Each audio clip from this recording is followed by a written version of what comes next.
Well, it has been good to be here.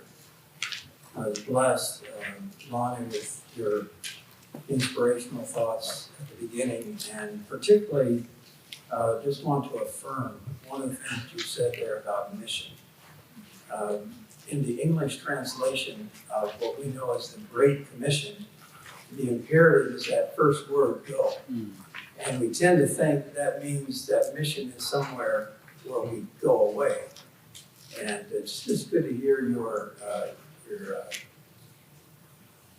recognition that the mission of the church exists wherever the church exists. And in the Greek there, it's actually the participle, it's going, and so the imperative is on disciple, make disciples. When you're going, King James says teach, but it's a Greek word, it's a verb, disciple, make disciples. So just affirm that. So we know, this is a controversial subject, and the controversy is especially in our world today. In the last, several decades ago, we had probably in our culture the general shift toward accepting same-sex relationships.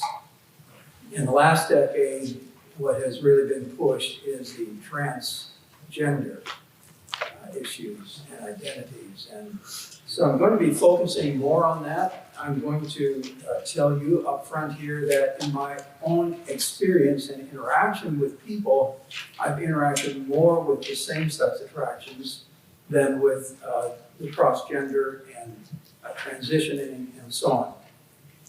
So just acknowledging that. But in a lot of ways, the subjects are overlapping in that there is an incredible amount of confusion in our world. And it has, this afternoon, my challenge is to know how much to say, what to focus on. This has been a long time in coming in a lot of ways, and I'm not going to spend a lot of time on that, on tracing the history. I will be looking at it just briefly, a brief overview a little bit later, but then starting with just trying to understand what is going on, and then shifting later toward how do we respond, how do we think about this as God's people. I mentioned it is controversial, and it's not just it's for a variety of reasons. Back about a year ago, I think it was, I can't remember for sure, it was a year ago, I think it was 22, when University of Pennsylvania was in this really hot debate about a swimmer, and her name was Leah Thomas, and she had competed as a female athlete at the university there for 3 years, and a female swimmer. I'm sorry, as a male swimmer. Yeah, I'm doing this. I got this wrong. He had competed as a male swimmer for 3 years. I don't know.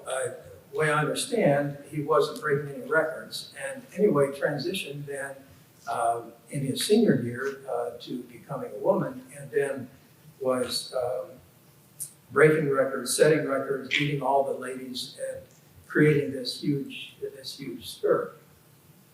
And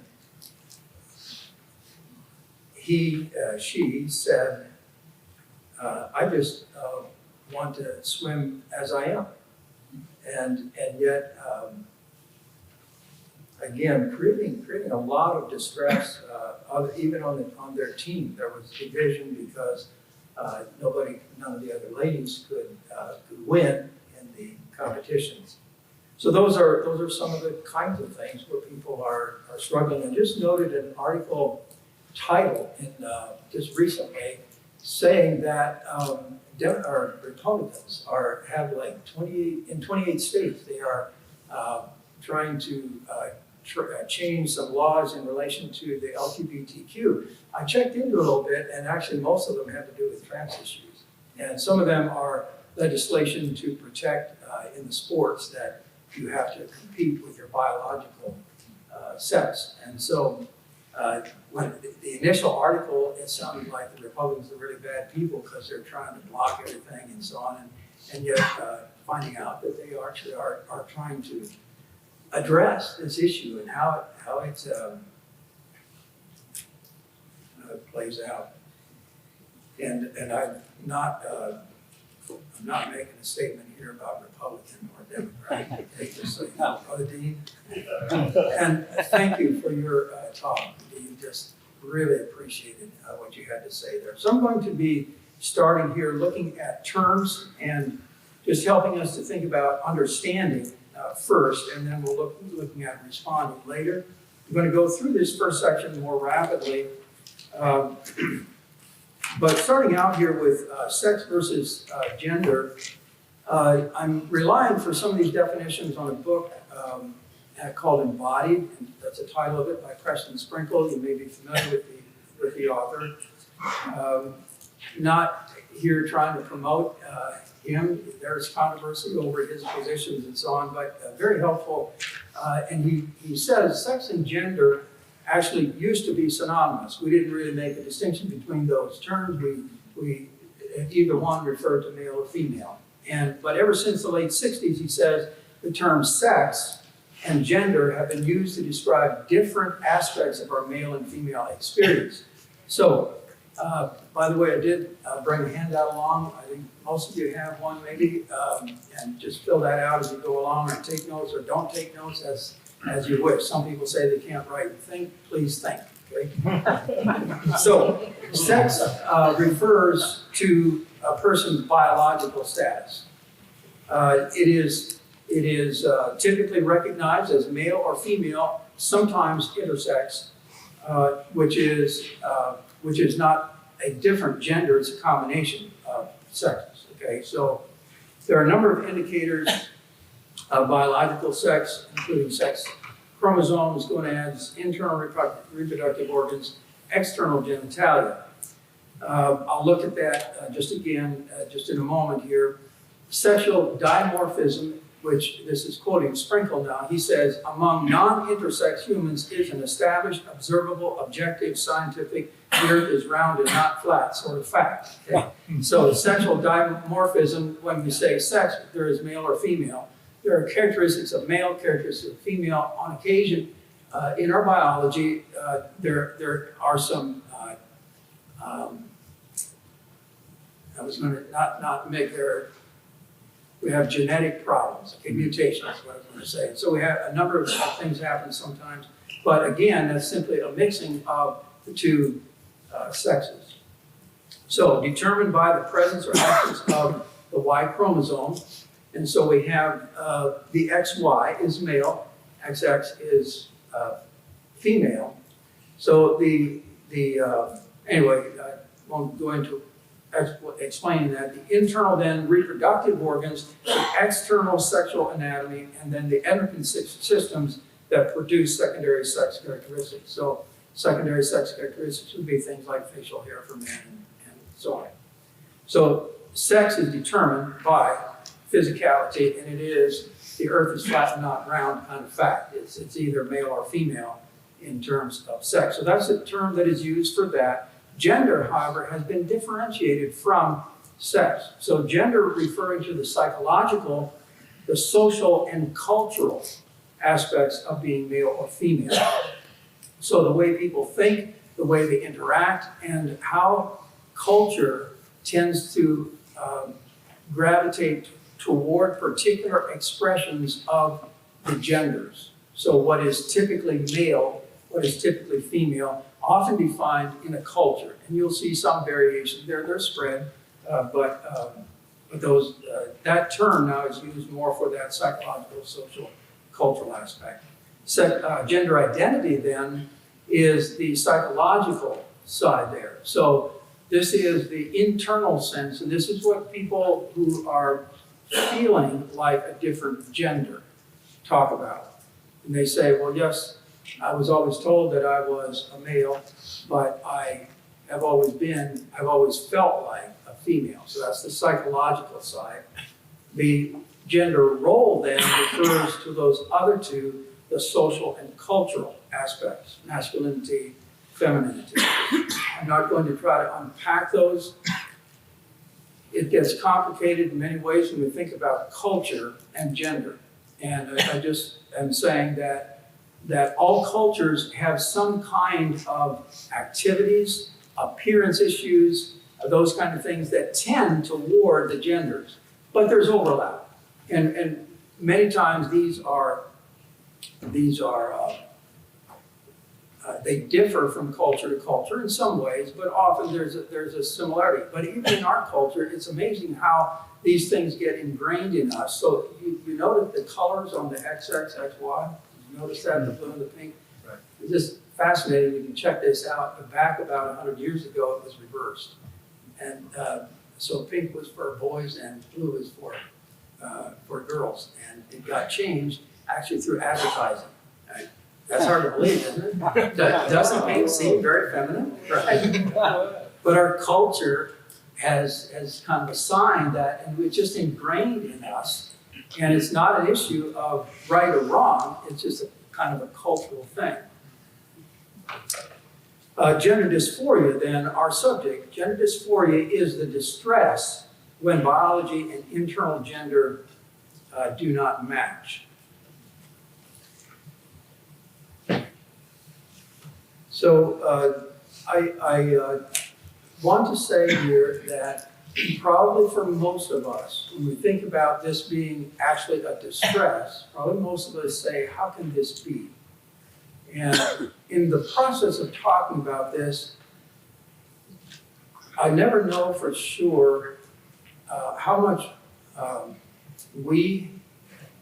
how we ought to address some of these things, because sometimes to us they will seem so illogical, sometimes so bizarre, even the ways people feel about themselves. But I'm going to come back to this later in the talk toward the end, but all human beings are human beings. And we need to see them as having been created in the image of God.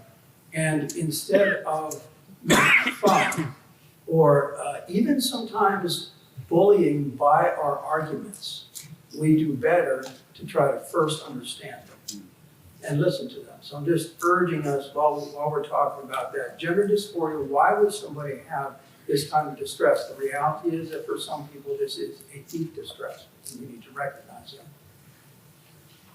Transgender, then, is a term used when a biological male identifies as a female or vice versa. And then transition is a term that is used to change one's gender identification, and it may be male to female or female to male. As in Leah's case there, it was male to female, but that she went through a transition. There's another term that I don't hear often used very often, but it is detransition. And that is where people who have transitioned revert them back to their biological sex.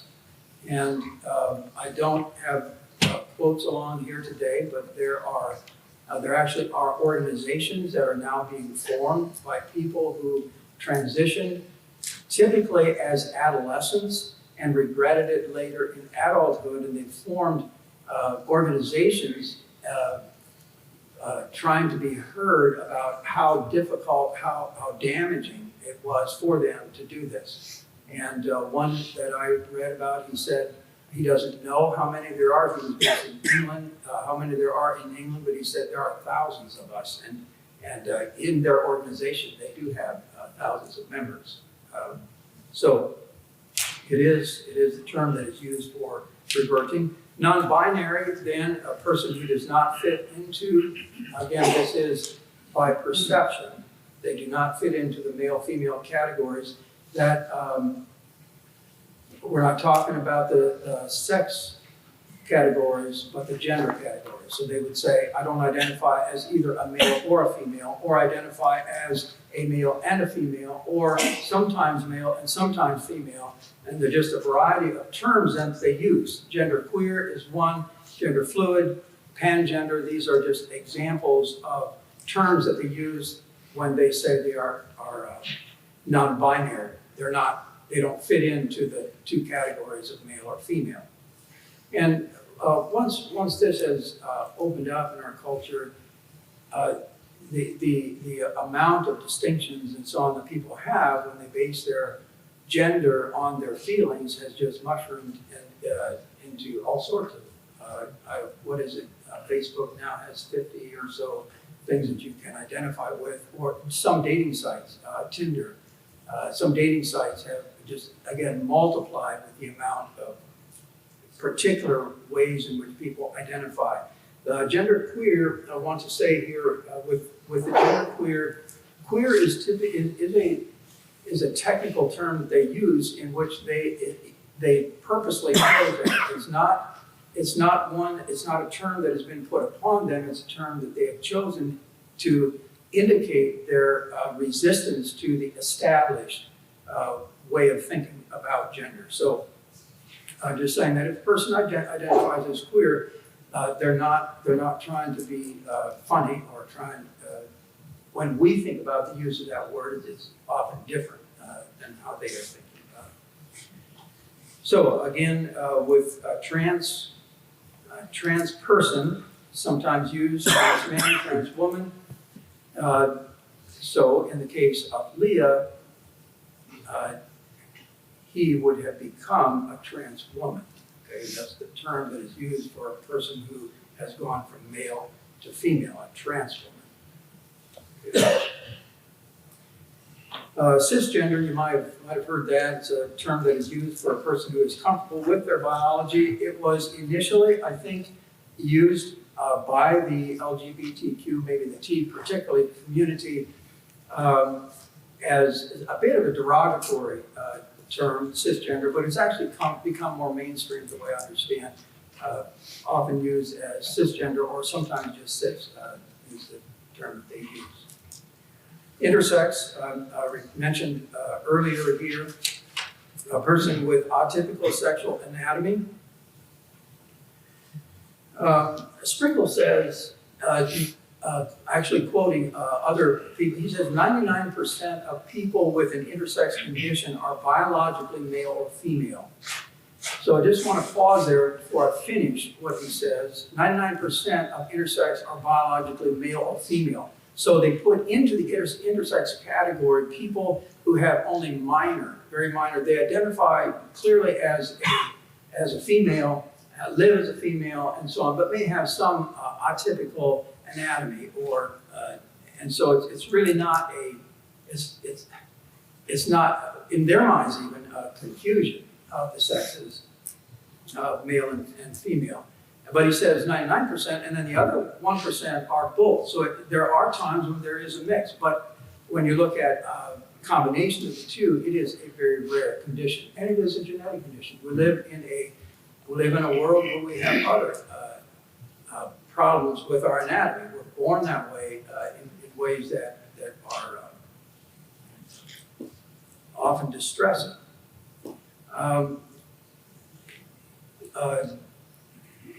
So Sprinkle also quotes intersex people saying that they actually do not like to be used by the trans community. This is a common argument that people will say, well, what about the intersex people? So I can change my gender, because gender is actually like when God created day and night. But there was also dawn, and there was sunset. That was kind of in between, and that's kind of how gender is. So there's male and female, but there's also this mix, and often use intersex as an argument there. In reality, most people who are intersex, who have intersex condition, identify as male or female and don't appreciate being used by the trans community in that way. Hormone replacement therapy, a term that is used then for the transition. Some people, there's a spectrum here in what people will do. Some people simply cross-dress. Some people, though, actually, and with that, also attempt to ironically pick up on the looks, on the one guy that was dealing with this said, I tried to walk like a woman. That's how that's how I felt, and I purposely tried to walk like and handle myself like. So there's that without any chemical or surgical interference, but then there's hormone replacement therapy, and so like Leah would have done hormone replacement therapy, and then there's sex reassignment surgery, in which, so with the hormone replacement therapy, you have men after growing breasts, ladies growing facial hair, those kind of things happening because of the hormone therapy. With sex reassignment surgery, breasts are removed, other attempts made to try to make the person more biologically or physiologically, I should say, one gender or the other. So those are some terms here. I'm going to just note here, probably the one that really hit the public would have been Bruce Jenner back some time ago. When I was young, I remember Bruce Jenner on Wheaties boxes. He was a swimmer, really, really good. But later in his life, he transitioned to Caitlin, appeared on Vanity Fair, the cover of Vanity Fair as a woman. This was a high-profile one and gave the trans movement really a lot of impetus there. Just a kind of a quick overview here of history. Philip Wright talks about the psychological man. He traces historical development of different understandings of how humans how we have seen ourselves. He says the Greek philosophers gave us the political man, in which citizenship was a huge issue. And then he said in the Middle Ages, that gave us the religious man, in which there was a lot of, you attend Mass, you observe the religious festivals, and have holy wars and those kind of things. And then he says the industrial age gave us the economic man. And the economic man is concerned with productivity and trade and making money. And then Sigmund Freud and his lineup following that have given us the psychological man. And that has been a development, but the primary thing I'm going to point out here is that the development has been toward the enthronement of self. Okay, so the movement from Freud through the behaviorists into the humanist psychologists have really moved us toward idolizing ourselves. And just these are some characteristics of the psychological man. Believes that life is about becoming all that I can be, and only I know what that is. The psychological man believes that reality rests strongly on feelings. That's a huge one right there. Strongly on feelings, and authenticity is being true to my feelings. You will hear this language over and over in people who talk about transitioning, same-sex relations. I just have to be true to myself. And I actually read this in people who are doing this, professing to be Christian, and I'm being true to myself, and it sounds good. We believe in authenticity, don't we? Okay, but the reality, folks, is that authenticity, according to the scriptures, is being true to our beliefs, true to our commitments. It's not being true to our feelings. If I were true to my feelings, folks, well, we won't go there. It assumes, psychological man assumes that others owe it to me to help me become my true self. My parents owe it to me. My siblings owe it to me. My teachers owe it to me. My classmates owe it to me to be affirming of my true self. And then asserts that anyone who questions my perception of myself is being hurtful and hateful. You dare not question my perception of myself. So this is, again, this is an idolization of ourselves. We've been taught this, folks, by humanist psychologists, by all sorts of surrounding kinds of things in relation to this selfie age. Furthermore, then, number 5 believes that being true to myself is a sacred right, and it needs legal protection. And so today, lots of lobbying, getting laws to actually make it not only permissible to be who I am, but protect who I am, and I can sue anybody who in any way violates who I think I am. However, folks, when who we are depends on what we feel about who we are. What are the limits? Rachel, let me see here, Dalzell was born to white parents, but she presented herself as a black woman. And she had moved away from her parents and so on, was actually became quite prominent. She was president of the NAACP. She was an activist for black rights and so on. Her parents, at some point, let people know that they are her parents, and she's not black, she's white. Now here's the ironic thing, she was a professor, she taught at college, she was dismissed from her position. She resigned from the NAACP, essentially disowned by them, but she resigned. But you hear, she ended up saying, what's the big fuss? I have identified as black for as long as I can remember. So who is she? And she said, all I'm doing is being my true self. But in some cases, people just really don't like this. It gets even more bizarre, folks. I've read of a number of ladies who identify as cats. One who actually wears a tail and furry ears, and her husband walks her around on a leash sometimes. But I'm just saying that's what she feels she is, and so in her mind, and she wants others to identify with her. So is there any limit? Jen McHale actually commenting on Glennon Doyle Melton. I don't know if you followed her. She was a Christian blogger. She divorced her husband and then began dating a woman. And anyway, in the process, Jen McHale says this, reflecting on Melton saying, I'm just being my true self. She says, happiness is our only duty today.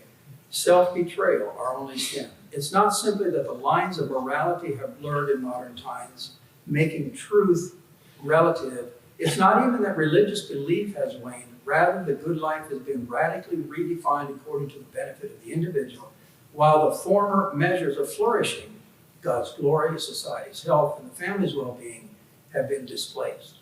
We are all on the throne now. So,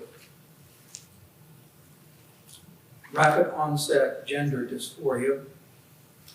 This is essentially saying that there are numerous people who show no signs of gender dysphoria until adolescence, and suddenly they transition. Transition without, sometimes with or without their parents' understanding. A study of 256 young people who had transitioned. This was actually done with the parents. Few of them showed any signs of gender dysphoria growing up.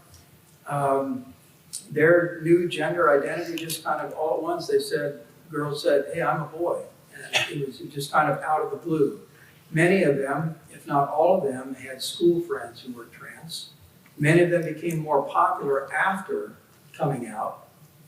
There was heavy online and social media activities surrounding their coming out. What happened with them, she found, was that they went into a time in which they withdrew from their parents, withdrew from their other things, and identified only with their social media group that was affirming. Many of them had mental health concerns prior to coming out. I'll just give you a list here very rapidly. 48% had experienced trauma or stress. 45% engaged in non-suicidal self-injury prior actually to coming out. 15% had been diagnosed with ADHD, 12% with OCD, 12% were on the autism spectrum, 7% had an eating disorder, 7% have been diagnosed with bipolar disorder. So we're just saying here that many of these also having other psychological, emotional struggles and disorders prior to the transition. I'm talking about transitioning in adolescence without much prior signs of any kind of gender dysphoria. This is, so what I'm saying here is that actually the concern is that it's become a fad. And so when people, especially people who are, young people who are feeling alienated already or who are experiencing trauma and difficulty in their home settings, need to find something in which they feel affirmed. So a number of concerns here about the rapid onset, feminizing, masculizing hormone therapy. This is quoting now a person who's on the Trans Health World Professional Association for Trans Health, says feminizing and masculizing hormone therapy is a medical necessary intervention for many transsexual, transgender, and gender nonconforming individuals. It's a medical necessity. Okay, so this is a person who's considered an authority for trans people. 27% of California youths are considered gender nonconforming.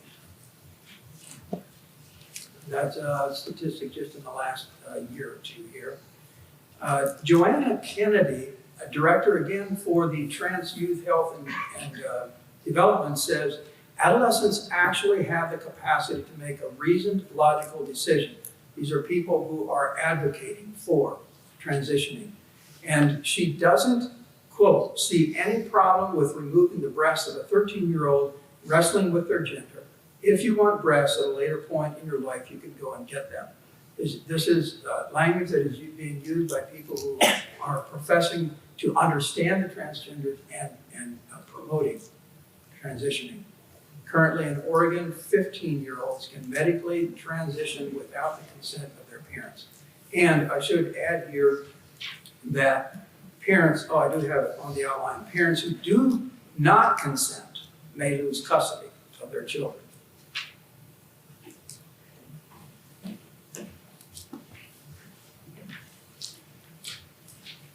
I apologize for the rapidity here, but I want to come to something more substantial here. The Lord God said, "It is not good that the man should be alone. I will make him and help meet for him." God made male and female. The story is told then in verses 21 to 25. And the Lord God caused a deep sleep to fall on Adam, and he slept, and he took one of his ribs and closed up the flesh in its place. Then the rib which the Lord God had taken from man, he made into a woman, and he brought her to the man. And Adam said, "This is now bone of my bone and flesh of my flesh. She shall be called woman, because she was taken out of man.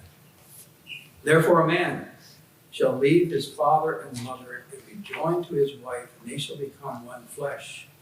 And they were both naked, the man and his wife, and were not ashamed." God made us male and female. We recognize that there are genetic mutations. We recognize that people are born with deformities. We recognize that people are born, we are all born with sin tendencies.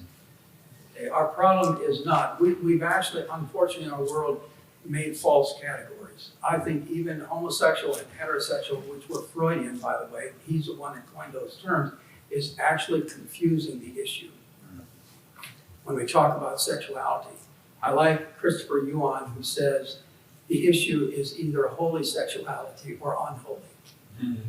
We either are following God's ways, being chaste in singleness and faithful in marriage, or we're outside of God's ways. I remember, I think it was J. Vernon McGee, who said, God has a universe, and God has his ways. You may not like his ways, but you don't have a universe. So some Christian responses, how do we respond in these tangled, confusing times? We do believe that there is an essential maleness and femaleness, and we see that as rooted in biology. We also see that expressed in gender distinction. One of my students actually teaching a course on this back at Faith Building. One of my students said, should we even accommodate sex gender differentiation that people are making today? And I don't always know how to answer those questions. I do think we need to be knowledgeable, and I think for us to converse well with people in our culture, it's good to know these things. Okay? But we do believe that maleness and femaleness does get expressed in gender distinction. We see this in virtually every culture. Okay? And ironically, the trans people affirm it by wanting to take on the characteristics of the other. Okay, so it's there.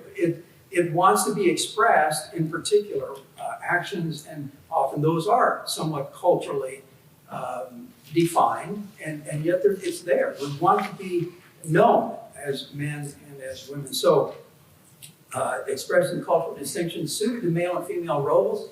I'm just going to say here, I believe that the differences in the sexes, and I'm saying in the biology even, are suited to our roles.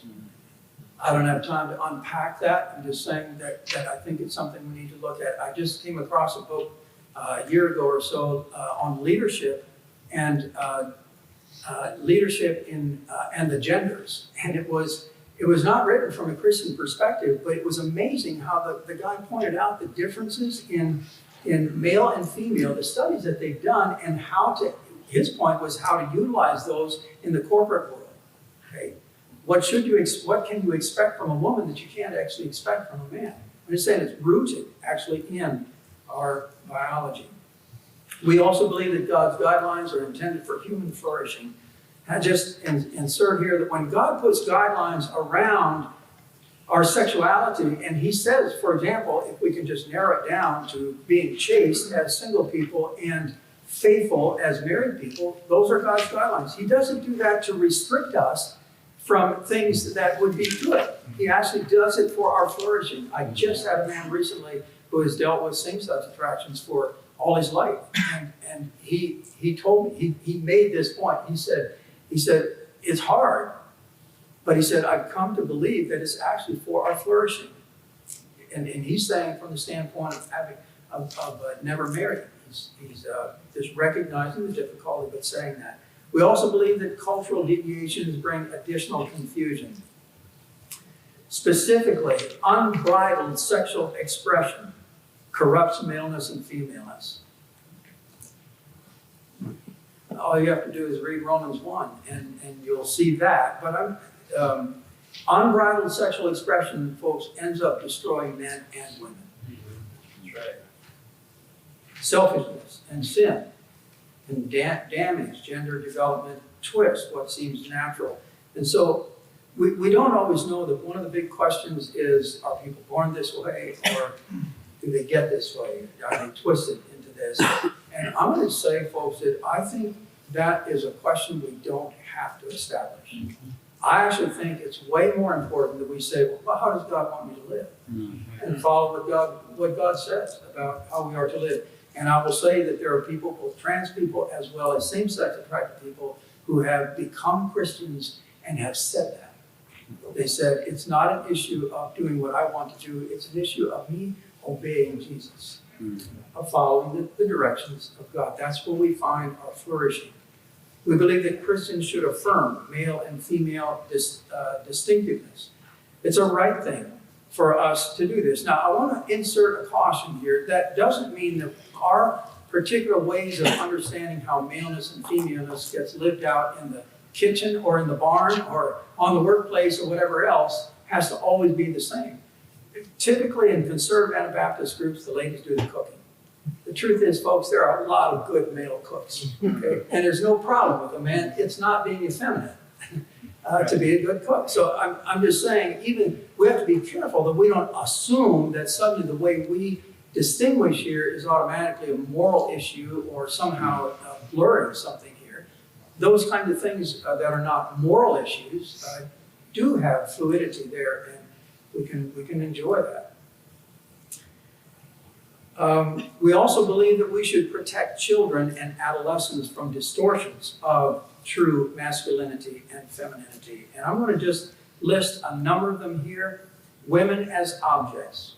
It distorts femininity. It's constantly being pushed upon us in our culture. You folks know the porn issue and so on, but it's not just in porn. It's in literature, it's in advertising, it's in the workplace. Women as objects, and we need to resist this. Women valued for figure and adornment. And another one, smart women and bumbling men. Now, I'm not saying women aren't smart. Okay, be sure that you get that if your wives look over your notes. Okay? I'm not saying women aren't smart, but I'm saying there's literature today. There are TV programs that constantly are presenting women as the one who have the answers, and the men don't know what they're doing. Okay, and I'm just saying it's a cultural thing that is happening that distorts femininity, masculinity, unisex trends and symbols, distortions of true masculinity and femininity. Dominant women and effeminate men. Okay, some of this, we'll see this at some places in our culture more than others.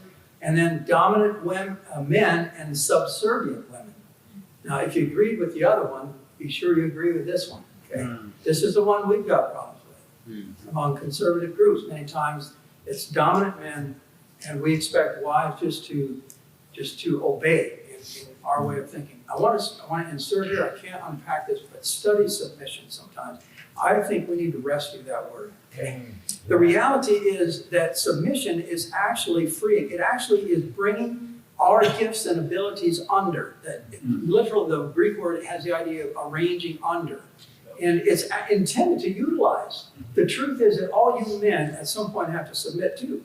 Okay? We need to model it. We need to actually know how. Sometime on a leadership team, you've got a person who's not the leader, not the lead pastor, who isn't as gifted as people who are under. And so what does that do? If we're carnal, it'll create conflict. If we understand submission, it'll be arranging in such a way that we enable. Strictly egalitarian marriage, and then a culture of self. All of these things, folks, distort masculinity and femininity. Number 6, we believe that every individual deserves to be understood and respected. And I just list here a number of ways that we can do that. We need to listen. Every human being is worth listening to. Okay? I'm not saying that we have to always keep listening, but it's learning to know them. And I want to say, our tendency sometimes in approaching is to argue because we've got the truth, and so we want to argue. And the reality is that if we approach trans people, same-sex gender people this way, we might win arguments, but we'll lose people.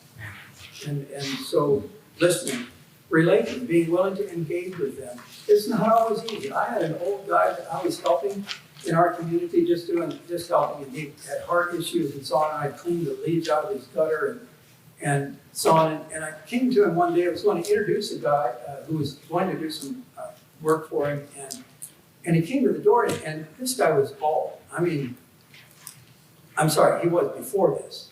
When I got there, he had a wig on, and really kind of quite the hair. He had lipstick on.